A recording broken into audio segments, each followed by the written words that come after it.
morning, everybody, and welcome back to another Adventures in the Forgotten Realms draft. Now, today, we've got a Naya-colored 3/3. When enters the battlefield, make a legendary 1/1 red hamster token with trample and haste, and X until end of turn. Target creature you control has base power and toughness XX and becomes giant in addition to its other types. Activate only as a sorcery. Well, that seems pretty good. Let's see, 3 mana 3/2 Displacer Beast. Enters the battlefield, venture into the dungeon. 4 mana, bounce itself. It's kind of cool as like a repeatable value engine. I think we can take Minx pretty easily here and just try and draft the deck around him. If we get things like Prosperous Innkeeper or other treasure-generating effects, he'll be much easier to cast. So, yeah, we'll take the Mythic. Alright, there's immediately the red-white equipment uncommon. And this effect is... This guy is actually really, really good. Like, I've seen decks drafted around just this uncommon that are quite strong, because red and white have some pretty bonkers equipment, and just suiting them all up on one thing can be really powerful. But just rather than... It only reduces the cost of the first equipment that you equip each turn, but he also greatly increases the power of any creature wielding equipment. So, we're going to go ahead and take Mr. Battlehammer here. Barrowin of Clan Under. Enters the battlefield, venture into the dungeon. Whenever it attacks, return up to 1 creature card, mana value 3 or less from your graveyard to the battlefield if you've completed a dungeon. Not bad. There's also a Monk of the Open Hand, which is a 1 mana 1/1 that as long as you cast 2 spells, gets a +1/+1 counter on the second spell. This is a pretty good payoff. See, Bullet. Beginning of your end step, if a creature died this turn, put a 1/1 counter on Bullet. See, Circle of the Moon Druid. As long as it's your turn, it is a bear with base power and toughness 4 and 2. I think Bullet might be a better creature overall, but we're definitely, I think, going to be having the majority of white cards, so I'm going to take Monk of the Open Hand. Alright, next pack. We've got Delver's Torch. Critical Hit I'm not a huge fan of. Dueling Rapier is quite strong. Dueling Rapier, though, fits in a much more aggressive deck. I'm not sure how aggressive we're going to be just yet, and I know that Delver's Torch, just getting a venture trigger every time you attack is really strong. So I'm going to take Delver's Torch. Okay. So we have a Ranger's Hawk, which is a 1 mana 1/1 flyer. It can very easily wield equipment. This wants us to take Neverwinter Dryad, which is a 1 mana 1/1 that we can pay 2 mana and Rampant Growth by sacrificing it. I could also take Spare Dagger. I think I'm going to take the Hawk, just because I think we are going to be mostly white and splashing red and splashing green. We might be white-red and splash green, or we might be white-green and splash red, but we'll find out. Okay, in this pack we have, let's see, 50 Feet of Rope, which this card is actually much stronger than it looks, but it's not necessarily the greatest card. I think I'm going to take Boots of Speed because basically just all of your creatures have Kicker 1, they gain 1/0 and haste this turn. The effect is quite strong, so we'll take Boots of Speed. Okay, and this pack we have Unexpected Windfall, which can make treasures, draw us cards, kind of give us sustain into the late game. This would help us splash Minx if that's what we wanted. The alternative is we can take Iron Golem, which is going to be really easy for us to cast. It's a 5 mana 5/3 with Vigilance, but it's forced to attack or block every turn. There's Mimic, which is sort of a treasure in addition to a creature. And it's technically fixing, but I'm not a huge fan. I think I'm going to take the Windfall. Paladin Shield goes pretty late, so I should be able to see at least one of those this game. Second Boots of Speed is way less valuable than the first, so our options are really Goblin, Javelineer, Potion of Healing. Potion of Healing as a flicker target for the Conjurer's Closet rare is pretty insane. It fits in with White's Mythic of the Book of Exalted Deeds. It does a whole bunch of good stuff. But I think I'm going to take the creature here. Dragon's Disciple came all the way around. So let's see. Enters the battlefield, you may reveal a dragon from your hand. If you do, or if you control a dragon, it enters the battlefield with a 1/1 counter on it. And dragons you control have Ward 1. It is a 2 mana 1/3, which means it's going to wield equipment quite well. So I think we're going to end up taking that. Paladin Shield or Spare Dagger. Or Great Axe, I guess. Great Axe with Brunor Battlehammer is pretty good, because we can just equip this for 0. But Paladin Shield can be used as a combat trick. Spare Dagger can be used to gain reach or as ping removal. I think I'm going to take Spare Dagger. It also does relax our mana requirements just slightly. Devoted Paladin enters the battlefield. Creatures you control get 1/1 and gain Vigilance. This is kind of an anthem, so if we end up going a little bit wider, it could be good. Paladin Shield or Jaded Sellsword. Jaded Sellsword is really good if we have any amount of treasure generation, which we should have some. We have Unexpected Windfall. I'm going to take it because I expect to see more Paladin Shields going around. Another Spare Dagger. I could take Neverwinter Dryad, and if this could fetch any basic, I think I would, but I don't know that we're actually going to be playing 2 Spare Daggers, but we're probably not playing the Winter... It's probably more likely than playing the Neverwinter Dryad. So, Compelled Duel we'll put in the sideboard, and swamp. Alright, next pack. Rogue class, which would be a great first pack pick, but we are so far outside of that we really can't even consider it. Let's see. Intrepid Outlander. When it attacks, if you attack with creature's power 6 or greater this combat, venture into the dungeon. It is a 2-mana 2/3 with reach, which is a pretty aggressive rate. And it does pay off for just attacking, which is quite nice. It is our splash color. The alternative is we could take, like, You Hear Something on Watch or Spoils of the Hunt, but I think I would rather take this uncommon than anything else.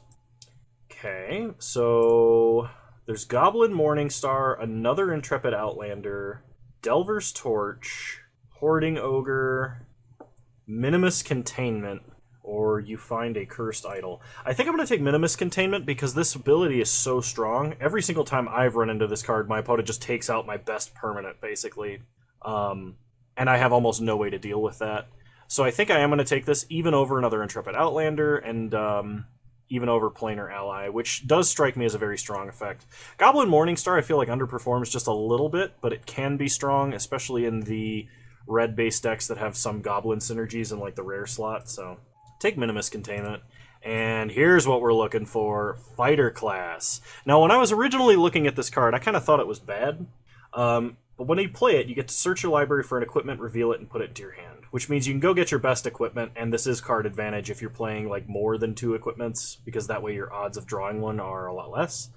Decreases the cost of all your equip abilities, which makes all equipment a lot better. And then you start like choosing how your opponent blocks whenever a creature you control attacks. So you can actually have creatures block how you want them to block. So I'm definitely taking the Fighter class here. I think that's awesome. Let's see, in this pack we've got Kick in the Door, Arborea Pegasus, and Steadfast Paladin. I would not mind getting a Steadfast Paladin because a creature with lifelink is quite good. Arborea Pegasus is probably a little bit more expensive than I would like, but the ability to give something flying and swing over the top is pretty great, so I'm going to take that. Let's see, Boots of Speed, Brazen Dwarf, we're probably not going to do all that much die rolling. Another Devoted Paladin. Is another kind of taller than I want to go, but I think we take the Paladin. Alright, Monk class. Second spell you cast each turn costs 1 less to cast. When this class becomes level 2, bounce a non-land permanent. And at the beginning of your upkeep, exile the top card of your library. For as long as it remains exiled, you may cast this card from exile as long as you've cast another spell this turn. If I had the ability to splash blue, I completely would. And if Portable Hole wasn't in this pack, I would probably take Evolving Wilds. But being able to answer any non-land permanent with mana value 2 or less is quite strong for 1 mana, so I will be taking Portable Hull. In this pack, we have You See a Pair of Goblins, Hoarding Ogre, Price of Loyalty, and technically the Ranger. If this fixed, or provided the, you tap for 2 mana of any color effect, I think I would take it. But given our current setup, I think I want either the Ranger or the Hoarding Ogre. And I'm going to go with the Ogre because it's a 4-mana 3/3 that makes treasures, which is going to help make our mana a little bit easier at the top end. So, it's fixing. I think I am going to take Dueling Rapier. Battlecry Goblin is really strong. It's a very, very powerful pack tactics effect, but we don't have that many goblins, so I think the Rapier is better. Okay, still don't want Great Axe. You come to a Null Camp, I think can be strong, but Price of Loyalty, we do have some treasures, so this can actually be a fantastic treasure payoff in the top end. Can set up for the final swing. I think a second Delver's Torch is better than a Goblin Morningstar, especially for us, so I'm going to take it. Another Dueling Rapier, I'm happy to take that. Kick in the Door I really like as an effect, and this, like, we're going to have the combination of equipment and, wow, okay, equipments and payoffs that we really want, because we have an excess of them, so we can change them up to whatever we decide is going to be the strongest. So we can focus on picking whatever's strong in Pack 3 to support this. We probably do want a few more creatures and a few more lower cost creatures. Dancing Sword. Equipped creature gets +2/+1. It's a 2-mana equipment that costs 1 to equip. And whenever the equipped creature dies, you may have this become an artifact creature with flying and ward 1. I'm going to take that because it synergizes quite well. It's an equipment and sword of a creature. I'm a little bit sad to pass Priest of Ancient Lore. I think this card's really, really good in this format. Same with Planar Ally, but Dancing Sword's going to be a lot stronger for us. Another Minimus Containment I think is a lot stronger than anything else in this pack. I would not mind an Arborea Pegasus, but I think this is going to be some of the better removal we can have, so I'm going to take that. Okay, so Divine Smite. Oh yeah, exile if it's black, otherwise phase it out. I'm going to take White Dragon. We have 1 dragon payoff in the form of Dragon's Disciple, but this frosts a creature in addition to being a 6-mana 4/4 flyer. Yeah, we kind of need some good top end, and more creatures, that is. I'm kind of hoping that there's a pack coming around that does not have too many good things for us and has an Evolving Wilds, because if I want to splash green, I basically need an Evolving Wilds. Okay, Dwarfhold Champion is a equipment payoff, is a 2-mana 3/3 as long as it's equipped. There's a Dungeoneering payoff or a combat trick. We're taking the Dwarfhold Champion. We need creatures, we have equipment. There's another Monk of the Open Hand. There's a creature that ventures when it enters. Another Battlecry Goblin. I could have had a really sick red deck if I had focused down to just red, but I was kind of hesitant to do that. I don't think it makes for super compelling content or anything. So our options are Monk of the Open Hand or Battlecry Goblin. I think the Goblin is better than the Monk, but we have a lot of 1-drops. Yeah, I'm going to take the Goblin. Another Monk of the Open Hand or a Steadfast Paladin. I will take the Paladin. The Dungeoneer might actually be the pick, but I do want some lifelink. We have a lot of good equipment, and boosting this guy's power is going to be great. Lifelink is a very strong mechanic in most limited formats, and this one's no different. Okay. Autopick wants us to take Plummet, but I think we got to take Valor Singer. Just giving a creature 1/0 every turn on a 3-mana 2/3 body, which is kind of efficient, seems pretty good. Bag of Holding, +2 Mace, or Dwarfhold Champion. I think I'm going to take the Champion. The Mace is really strong. It's an excellent equipment, but we have so much good equipment already. We still need creatures, so I think the Champion is the clear pick there. Pack 1 came all the way around. We get a Planar Ally, which is fantastic. That's a card I was kind of hoping we would get. I don't think I'll take Mimic. I'll take a Potion of Healing because I don't mind like the cantripping of it. Dawnbringer Cleric is another creature that can come down early, and it's kind of a little bit of a Swiss Army knife. Destroying enchantments can answer things like Minimus Containment, which is kind of good. Yeah, so we'll take Dawnbringer. What this means is I'm probably not playing Intrepid Outlander. Our options are Gloomstalker, which is a 3-mana 2/3 that has double strike if we've completed a dungeon, or a combat trick. I'll take Gloomstalker because I don't really have that many creatures in the 3-drop slot. Monk of the Open Hand I think is better than You Come to the Null Camp for us. Another Monk of the Open Hand. So we're going to have the option of potentially playing extremely aggressively with all of these 1-drops. But we do not have a lot of ways to recoup card advantage if we do that. So we'll see what happens, but I don't know that that's what we're doing. I think trying to splash Minx still makes sense. Actually, does it? It does make our mana a lot worse. If I had gotten an Evolving Wilds, I probably would try, but I don't think I actually can, not with the way things went. Hoarding Ogre. Hoarding Ogre actually makes it okay to like play some of these upper mana cost stuff. In the 2-drop slot, I feel like Dragon's Disciple is probably our worst creature. A 2-mana 2/4 is great, but we only have 1 dragon to turn it on. I know that I took the dragon partially because we had some synergy with this card, but this is really the only card. Kick in the Door is extremely aggressive. I think I still only want 1 Boots of Speed. 1 Spare Dagger is fine. And I've got to cut like 11 cards from this, which is going to be difficult. I think a lot of it needs to be non-creature cards. I think I can probably go without kicking the door. I think our Boots of Speed is going to fill that role pretty nicely. We have 1, 2, 3, 4, 5, 6 playable equipments currently, without considering Spare Dagger at all. So I'm actually going to drop this other Spare Dagger. If my opponent has a bunch of X1s, it might be worth considering bringing those in. So just to... let's see. I think for us, Monk of the Open Hand is better than Goblin Javelineer. Even though it synergizes with Battlecry Goblin, I think we can do without it. Because we don't have anything else that synergizes with this card, and we would probably still play this card by itself. Dawnbringer Cleric we can play as a sideboard card. I think we're only playing one Price of Loyalty. We have no real way to benefit off of Potion of Healing. It is nice because it can help for the double spell for Monk of the Open Hand, but playing it on turn 2 stops that from being a possibility. So we're actually going to drop it. So I think I'm going to cut Hoarding Ogre. It's not terrible, it's just kind of awkward on the curve. If this was the 3-mana 2/2 Plundering Barbarian, I think I would actually play it, because that gives us some options, a little bit of modularity. Gloomstalker, I think, is our worst creature now, because even though we have multiple Delver's Torch and a planar ally, we're not going to be doing that much venturing. I don't know how quickly we'll get through a dungeon. Portable Hole might be a sideboard card, because this format does tend to go late, but at the same time, it hits pretty widely, so I'm not 100% sure whether I should be main decking this or not.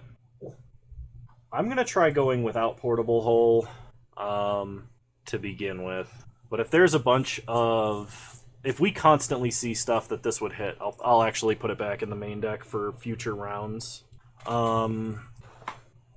So... let's see. I need to cut 2 cards, really. We can probably get rid of 1 monk, but then I need to be cutting... I kind of want to stay at 15 creatures, so if I can cut non-creatures, let's try and do that. Unexpected Windfall is great. I really think I want to keep this card, even though it is double red, and at this point we're almost only splashing red, because we don't have any treasure generation prior to that point. I don't really want to get rid of Price of Loyalty either, as this can help encourage a big swing, but I think I have to. We don't have any, I guess Dancing Sword's like half creature, because it kind of goes a creature like Undying, but what is the worst card in my deck right now? And I think it's our 3rd Monk of the Open Hand. Alright, let's try it like this. I'll see you guys in round 1. Alright, I realized I forgot to actually add the lands before I started up, but this is what my land distribution looks like, 10 and 6, which seems reasonable considering all of our red cards only require 1 red, while we do have a couple of cards that require double white. With the exception, of course, of Unexpected Windfall, which I don't expect to be casting until late game anyway. So I'll see you guys in round 1 for real this time. We got some long queue times today, folks. Alright. Well, I think, yeah, this is a keepable hand, and this is, interestingly enough, despite having 2 1-drops, a hand that I do not want to cast anything on turn 1, because on turn 2 I can play Monk of the Open Hand and then Ranger's Hawk, giving Monk of the Open Hand a 1/1 counter, and turn 3, if my opponent plays something that can block, I can just start venturing into the dungeon. So I think that's my plan. Lead on a Plains, pass the turn. Opponent leads on a Forest. We draw Delver's Torch. So play a Plains. Play the Monk. Play a Ranger's Hawk. Counter on the Monk. Pass the turn. Opponent plays a Plains.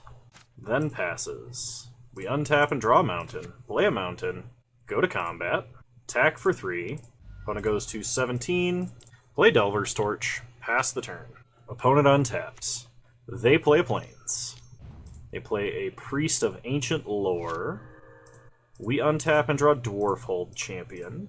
So, play a Mountain. We can either equip the Monk or we can equip the Ranger's Hawk. If we equip the Monk, we can attack with it this turn in addition to the Hawk, but if my opponent plays anything else next turn, we may not be able to attack with it again unless we can cast 2 spells, which, between Unexpected Windfall and Dwarfhold Champion, we probably can, but it's a little bit tough decision here. Let's equip the monk and go for a bigger swing this turn. It's potentially a higher payoff, especially if my opponent stumbles. So we venture, and let's go for, I think, Fandelver. So we get to Scry. White Dragon. Okay, I think I will be keeping this. I will probably cast Unexpected Windfall, discarding Dwarfhold Champion, though. Next turn, because I don't want to discard Planar Ally or White Dragon. Those are our two highest cost cards in the deck, and we will actually be able to play them this game. Opponent goes to combat and attacks for 2. No blocks. We go to 18. And opponent plays an Underdark Basilisk. We draw White Dragon. So this is kind of what I was saying was going to happen. But we don't really have any removal here, I don't think. Yeah, I think we still discard Dwarfhold Champion. Alternatively, I could just move the torch over and leave the monk back on defense. That gives me a goblin that I can block with. Yeah, alright. We'll wait one turn. There's no reason to just trade off for a basilisk. Hopefully they don't have a fight spell, though. Let's go to the goblin lair. Get a token. Hit our opponent for 2, take them to 12. Pass the turn. Opponent plays a land after untapping. Okay, opponent plays a bullet and passes. We untap. We draw a Jaded Sellsword. And go to combat. Attack our opponent for 2 in the air because this does not have reach. Let's go to the storeroom and put a counter on our flyer, because that does change our clock. And I'm going to Unexpected Windfall, and I'm still going to ditch the Dwarfhold Champion this turn. The Jaded Sellsword could actually change combat math enough. It could be enough of a surprise that casting it with haste is something we still want to do. I could play Monk of the Open Hand this turn, that would pump this monk, and I could play Devoted Paladin next turn, but I still think I just wait. Because next turn I could play it and potentially something like Planar Ally, which would matter a lot. If my opponent starts getting the bullet to increase in power, we can tap it down with White Dragon to kind of keep it under control for a little bit. I'm really happy that my opponent hasn't had an answer to our Ranger's Hawk just yet. So opponent goes to combat. They attack with bullet. Well, we're not going to block. Go down to 15. Alright, we untap. We draw Valor Singer. So, play Monk of the Open Hand. Then let's play a Jaded Sellsword. Trigger both the monks. Have Sellsword enter the battlefield with First Strike and Haste. Go to combat.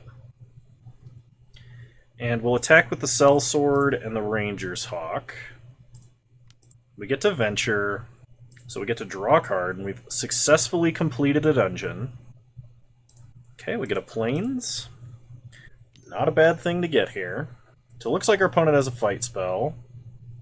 They'll probably use the Basilisk to kill the Sellsword and then take 3. Okay, they're actually going to fight our Hawk. I think they should have done that before we attacked with the Hawk, because we were completing a dungeon that turn. Okay. Opponent takes 4 and goes to 5. We play a Plains and pass the turn. Opponent untaps. They play a Mountain. So opponent is playing a 3-color deck.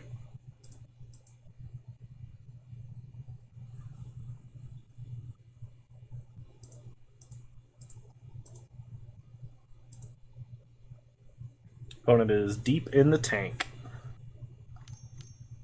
1 mana of each color. Opponent plays Sylvan Shepherd. They go to combat and do not attack. Then they pass. We untap. We draw another Delver's Torch. So I could play Valor Singer.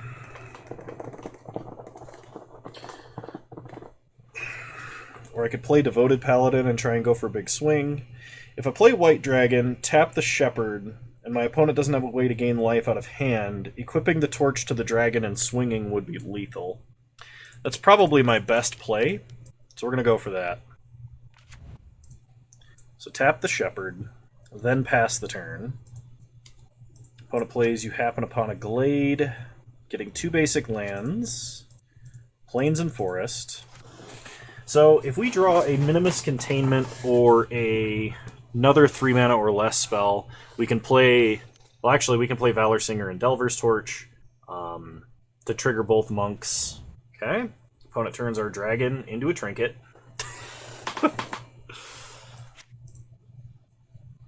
Alright, we untap. We draw Plains. So, play a Plains. I could play Delver's Torch and Devoted Paladin to trigger the monks and then swing in. I kind of want to play Planar Ally this turn, though.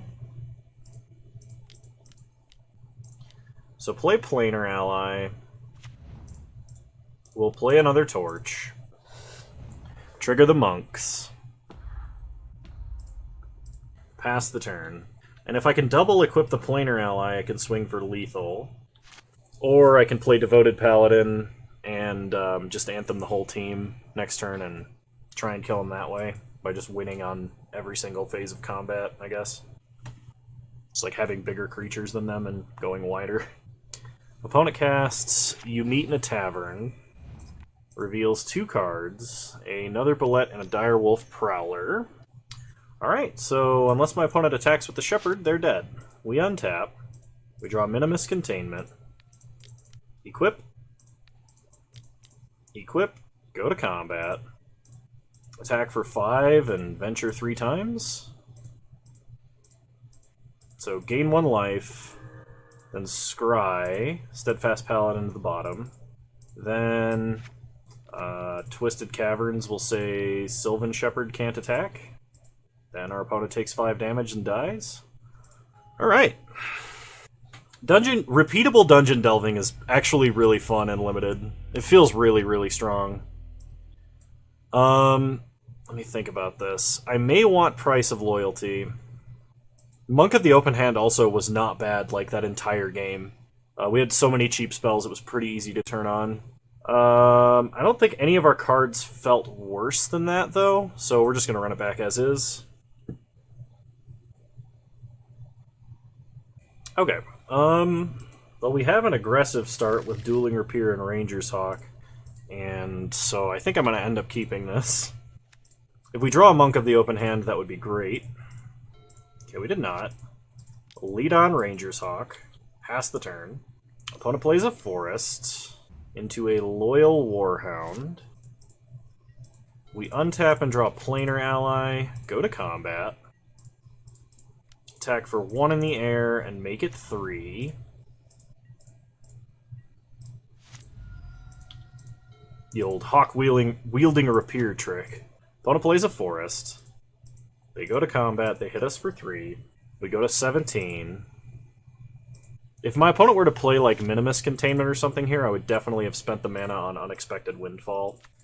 Go to combat. Attack our opponent for 3. Okay. Opponent takes 3 and goes to 14, and we pass. Okay, opponent says You Happen Upon a Glade, and they're going to go get basics. The card seems like good value and good fixing. The ability to buy back a permanent is great, too. Really hoping to top deck a mountain or a playable spell here. Equipment that we could equip would be great. They play a mountain. They hit us for 3. We go to 14. Then they play an Underdark Basilisk. We untap. We draw a mountain. So play a mountain. Go to combat. And attack our opponent for 3. Opponent has Wild Shape, so they're going to turn their Basilisk into a Spider with Reach. Okay. That is unfortunately going to kill our Hawk. I don't think we have any combat tricks, not that boost toughness. I guess I technically should do this and try and draw just to make sure, but make 2 treasures, we get a Battlecry Goblin. Alright, pass the turn. Opponent untaps. They play their Forest. They go to combat and attack us for 4. So take 4 and go to 10. And they play You Meet in a Tavern, revealing Owlbear and Priest of Ancient Lore.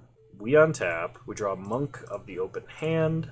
So play the Monk, then play Planar Ally.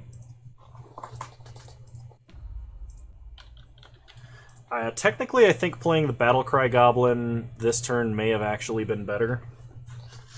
But I can also double spell next turn as well if I have to. Otherwise, my plan is probably to just play the Goblin and then equip Dueling Rapier. So hopefully my opponent does not have more removal. They do. It might be worth trading with the Warhound here then. Yeah, I think I'm gonna. Take one. Then our opponent plays a Sylvan Shepherd. We untap and draw Plains. So play a Plains, play Battlecry Goblin, and play Devoted Paladin. Oh, I should have brought in the Enchantment Destroying guy, I just realized. There's also another cheap 2-mana 1/3 creature. Okay, it looks like they're playing Owlbear. Opponent plays Purple Worm. That's a problem. They're attacking with their Death Touch creature. I think I am actually going to trade the 2/2 for it, because that makes our 4/4 a lot better. But we're going to need to draw some good stuff, like Minimus Containment. White Dragon's also not a bad place to start, because we can at least tap down the Purple Worm while paying for Ward. Does cause us to give up our Planar Ally, but at the same time, we don't have a way to destroy the enchantment. It's going to be tough to race, though, that's for sure. We do need to draw more permanent removal. I imagine they're playing the Owlbear and not the Priest of Ancient Lore. But they could play the Priest and then try and double block our 4/4 on the ground. Okay. That might be better depending on what they have in their deck left to draw. I mean, if they drew any untapped land, they could, of course, play the Owlbear as well. This doesn't have Trample, does it? Okay, it does not. But if my opponent draws any removal spell, we are pretty much dead. Or that. That kills us too. Untapping a creature that we frosted is pretty good. Alright, let's bring in our Cleric. And I think he's better than... I think he's better than the Goblin here. I really do. Don't think I want the Portable Hole, so... I could bring in your Ambushed on the Road as well. That would be a way to dodge some of my opponent's removal. I'm not sure what it would be better than, though. So, I think I'm just going to run it back. It is tempting to bring in Price of Loyalty with my opponent having a Purple Worm, because, like, that's the dream, taking their 8/7 and swinging at them with it. But generally, if they're playing that 8/7, they're going to have something else they could block with. Alright, we'll play first. It's not the worst hand, but we need to draw some non-land stuff. Equipping the Steadfast Paladin with a Dancing Sword on turn 3, making a 4/3 with lifelink that's attacking on turn 3, seems pretty good to me. Okay, Dueling Rapier also adds to that. So we're going to snowball really hard if our opponent does not have removal, and if they do have removal, we're going to be really sad. Okay, we draw Planar Ally, that's excellent. Play Dancing Sword, and equip the Paladin. Go to combat. Attack for 4. Okay, they go to 16, we go up to 24. They play a Forest, and they pass. We untap. We draw a Sellsword. Play a Mountain. Go to combat. Attack for 4. Take them to 12, we go to 28. And play the Sellsword. No treasures with which to give this haste. So opponent is going to cast You Happen Upon a Glade to fix their mana. Hopefully they have a play next turn, or this game is going to be over very shortly. Mounted in Plains. So they'll have up to 9 cards in hand. Opponent plays a Plains. Then plays a Bullet. We untap. Draw a Devoted Paladin. That makes our play this turn way better, because it means Bullet does not trade and allows us to press board advantage. Go to combat. Attack for 10. Opponent does block. They do not go to 2. So opponent takes 5 and goes to 7. We go up to 33. Opponent plays their Mountain. 4 mana, 5 mana. They play an Owlbear. But that leaves them dead on board. We untap. We draw Plains. Play it. Play Planar Ally. go to combat, swing out. Just play the rapier and attach it, because I feel like playing all the cards in my hand this game. Alright, we won the match. I'll see you guys in round 2. Alright, well, it looks like we have a curve, at least until turn 3, so I'm going to keep this. We are on the draw. Opponent plays a forest, we draw Delver's Torch. Play Monk of the Open Hand, pass the turn. Opponent plays another forest. And a Scaled Herbalist. Play a Mountain. Play Dwarfold Champion, pass the turn. Really hoping to draw a land, because I can play Delver's Torch next turn, and if I draw a land in the next 2 draws, I can play Battle Hammer and then equip the torch for free. The opponent is very rampy. They are going to Phandelver, and that might be because they either need to draw cards to recoup their card advantage, or they want a treasure to ramp even harder or fix. We draw planes, so do I want to attack? I don't think I want to attack, actually. Play Delver's Torch. If I attack, I'm pretty sure my opponent trades there. 5 mana, opponent plays Ellergard Ranger. We untap and draw a Mountain. Play Brunor Battle Hammer. Equip here. Go to combat. And let's attack and go adventuring. I think we're also going to go to Phandelver. So let's scry. Planar Ally going on top. Opponent can trade off their Ranger if they want. Otherwise, they would have to double block to kill our creature. Alright, pass to our opponent.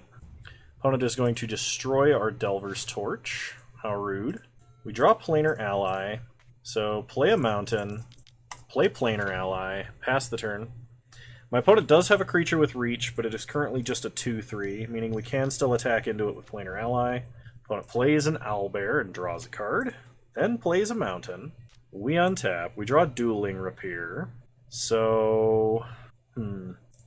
Play the Pegasus, temporarily buff and give flying to the Monk of the Open Hand, attack like this, and let's venture and get a Goblin for chump blocking purposes.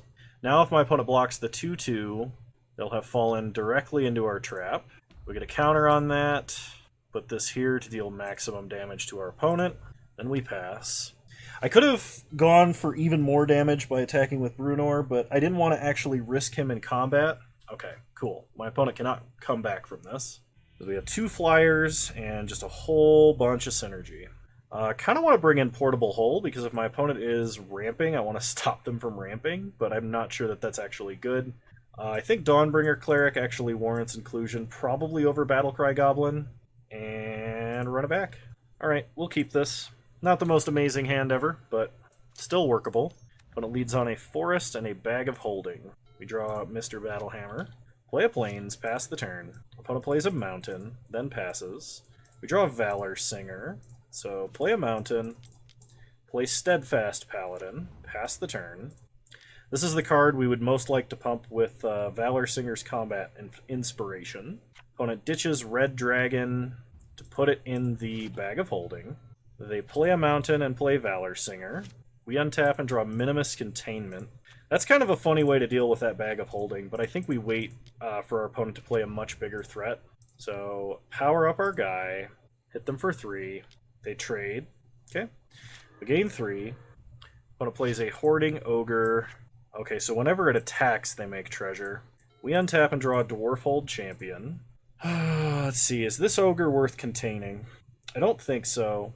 I think we're going to offer the trade first. Attack for 3. Okay, opponent no blocks. Play champion, pass the turn. Opponent plays a Mountain. If my opponent attacks, okay, they get 2 treasures. We take 3. I'm not going to trade there. If they play only one big thing this turn, we can turn it into a treasure.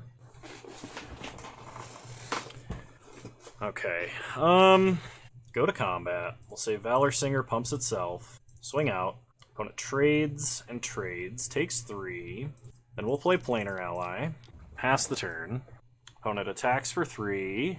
They make 2 more treasures, no blocks. Take 3 and go to 17. Then our opponent plays a Tiger Tribe Hunter and an Intrepid Outlander. We untap, we draw White Dragon. So I think I'm going to turn this into a treasure, go to combat, and let's attack for 6. I think we're still going to Phandelver. So we get to Scry. Torch here is actually quite nice. so I'm going to leave it on top. Okay, opponent trades. They take 3. They attack with their treasure-making guy. They make 2 more treasures. So it looks like our opponent is looting with the Bag of Holding. They discard a Scaled Herbalist. They play an Owlbear and draw a card. Then they play a land. We untap. We draw Delver's Torch. Play Delver's Torch. Equip.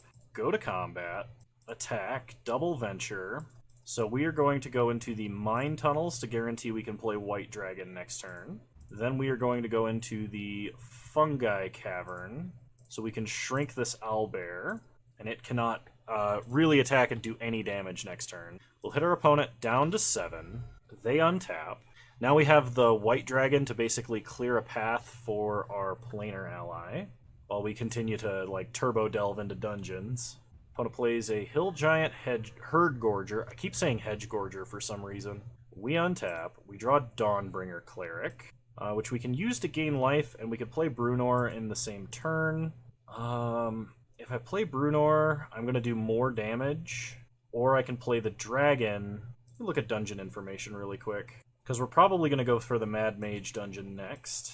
We're drawing a card this turn, so I think this is the play. Play Brunor, go to combat, attack for 6, venture, we draw a card, Dueling Rapier. Does that kill my opponent? For each equipment attached to it. So put Dueling Rapier on the planar ally, and that's lethal. Nice! The old stealth lethal that Kano totally planned but didn't say to anyone. Alright, I'll see you guys in round 3. Alright, we're on the draw for round 3, and I think we have to mulligan. If we could guaranteed draw like 2 lands in a row, this hand would be so awesome, but we can't, so we need to mulligan that. This hand's really slow.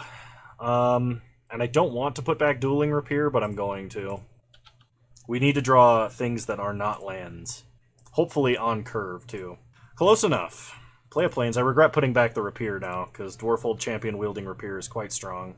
We get a Minimus Containment. That is encouraging, because that means we can at least answer our opponent's first threat. Okay, opponent plays Battlecry Goblin. We draw our own Battlecry Goblin. I can either get rid of... I think I'm actually going to do this. This is a little bit loose, but if my opponent has like a haste creature or multiple rapiers or something to turn on that pack tactics, I may not be able to catch back up, which would be my concern. Play a Plains. Let's play a Pegasus, give this flying, and keep the aggression going. Hit our opponent down to 13. They untap. They play a land. They sack Battlecry Goblin to Price of Loyalty and take our Pegasus, hitting us for 7, keeping the race rolling. They get a single treasure, so they rolled low on the Hoarding Ogre. And they had a sack outlet. That is unfortunate. Then they play another Battlecry Goblin. We untap and draw a White Dragon. Play Battlecry Goblin. Activate its ability. Go to combat. And attack for 6, making a tapped and attacking Goblin token. So my opponent can block the Goblin token without any penalty. They do, and they take 6. This could mean that Devoted Paladin or White Dragon is lethal, depending on how my opponent attacks, and what they have left to block with. They play Jaded Sellsword. That's 9 damage if they attack with everything. 10, 11, 12 damage. Oh, they can activate the Goblin twice because they got treasure. We were actually dead there. I'm really surprised. My opponent could have activated that Goblin twice and killed us. They play a Vampire Spawn and take us to 1. We were dead multiple ways. We untap and draw Dueling Rapier. Alright, let me think about this. If we attack, we get a Goblin. We're attacking for 3/6.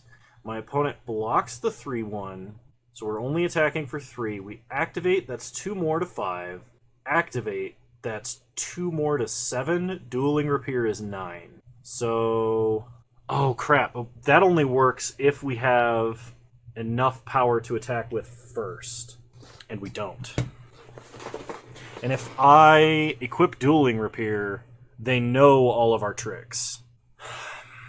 Yeah, it has to be on there before we attack. I could play Devoted Paladin, and that would not give me enough blockers. Alright, well, let's do this. Attack for 7, make a Goblin, see how our opponent blocks. Pump, pump, opponent goes to 3, and we scoop. Okay. Versus my opponent, I definitely want Portable Hole, and I may want Monk of the Open Hand. or even ambushed on the road. I think I'm going to drop the Cell Sword and...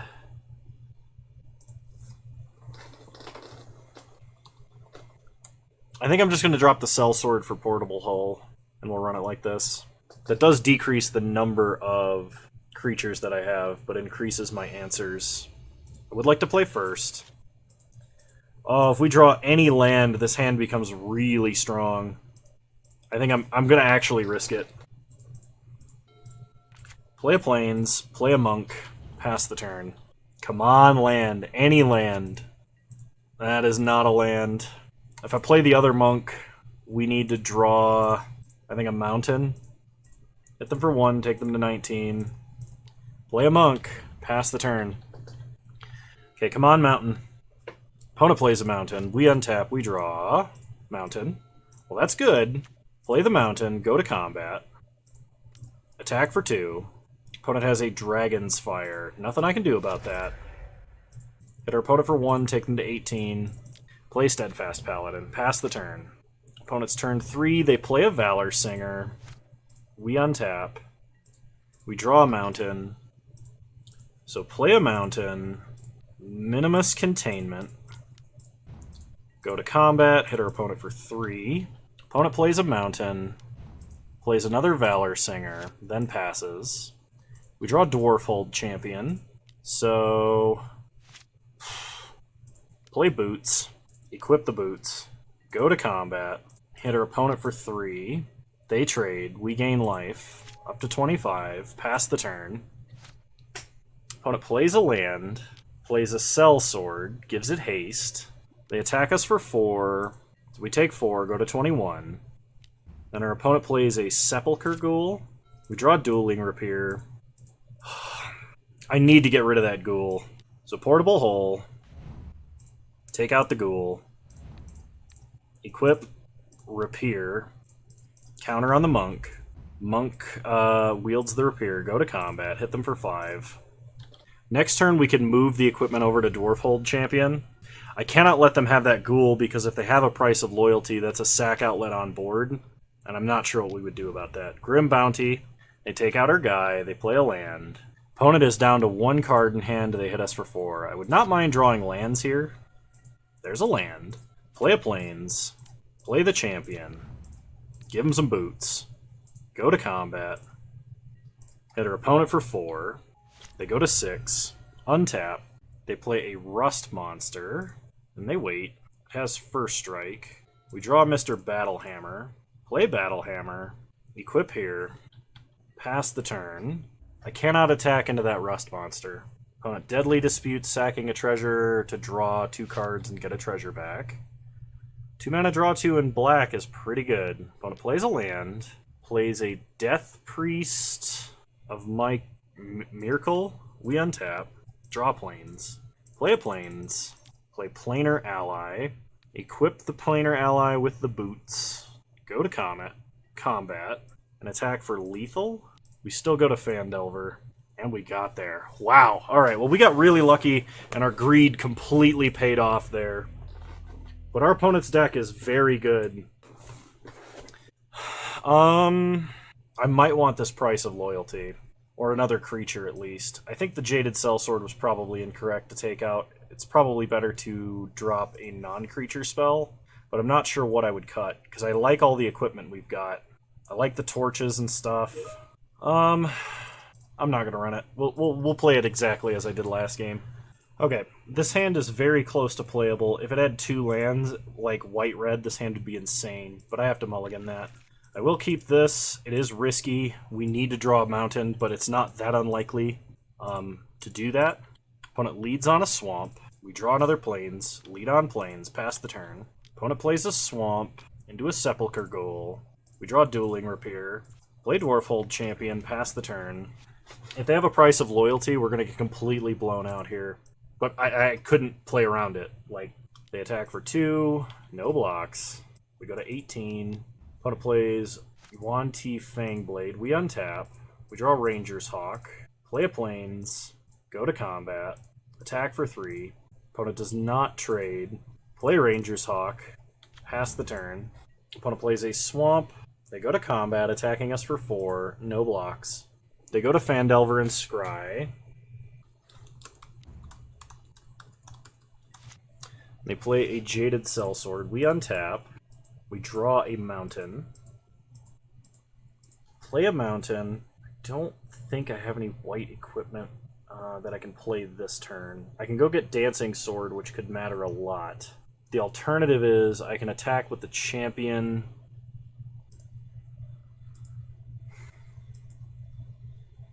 So I think what we do is we play out the Fighter class this turn, go get an equipment, and I think it's got to be Delver's Torch. Play Delver's Torch, go to combat, and then pass. Because if my opponent has a Price of Loyalty, I need whatever creature I have left to block. Opponent plays a Mountain. They play a Hobgoblin Captain. They go to combat. They swing out. So go for the trade. We go to 10. Opponent gets to venture again. They get a Goblin. And the Demogorgons clutches us. Well, we have to take Brunor. Or we have to keep Brunor, so we discard Land and Dueling Rapier, which sucks a lot. We draw Portable Hole. We can use that to take out the Captain, and we can equip the Torch. Or we can play Brunor and equip the Torch. But if we do that, then we almost certainly have to block. This is equipped 3, so we can't reduce its cost to 0 by activating Fighter class. So Portable Hole, take out the Captain, equip the Hawk, go to combat, attack with the Hawk, we get to venture. We're going to go to Dungeon of the Mad Mage. Gain 1, go up to 9, hit our opponent for 2, taking them down to 15. They untap. I think we need to draw our life-linking guy. They play a Valor Singer. They can do 8 damage this turn exactly. Actually, we're dead, because if they sack that Valor Singer and go to the Dark Pools, we take 9 damage. But unfortunately, we had to mulligan, and our opponent just had too many spells in the early game. I still think I made the right call, but opponent just had the lethal. Well, that deck was lacking removal a little bit, but it does show you the power of what you can do with equipment in this format. It's a very, very strong thing, especially if you have Battlehammer, who is only an uncommon. But anyway, I hope you guys enjoyed this content. If you did, please leave a like, drop a comment, subscribe to the channel if you're so inclined. And remember, you can follow me on Twitch. Same username over there as you find me on here. I stream Wednesdays at 6 p.m. Mountain Time, 8 p.m. Eastern Standard Time, though the last few times have been earlier than that. And I want you to know that you're all wonderful human beings, and I'll see you guys next time. Bye! Hey, just wanted to give a shout out to my patrons for the month of July. You guys are awesome. I really appreciate your support. And if you want to have your guys' names show up in this list, there's a link to my Patreon in the description down below. Thank you all so much.